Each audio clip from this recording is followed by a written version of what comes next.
وعلیکم السلام ورحمت الله وبرکاتہ.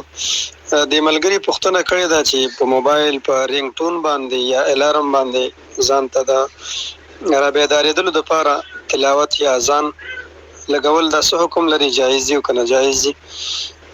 نو عزتمند وروره، د قرآن کریم تلاوت یا اذان یا یو حدیث مبارک یا هغه څه چې هغه په شعائر الله کې راځي هغه به طور ټلۍ موبایل باندې لګول دا ناجایز دي او ناروا دي. په دې کې هتک د شاعر الله راځي او په هغې کې بسا اوقات ډېر وختونو کې هغه مینځ کې کټ کېږي او که په مینځ کې کټ هم نه شي، مکمل روغ آیت هم وي، نو هغه په موبایل باندې به طور انتباه ځان ته د خبردارۍ دپاره لګول هغه صحیح نه دي. الارم باندې یا په ټلۍ باندې په دواړو صورتونو کې د تلاوت او د اذان یا حدیث مبارک یو قطعه نو دا د شاعر الله هتک دی، بې حرمتي ده، د ناجایز دي او ناروا دي.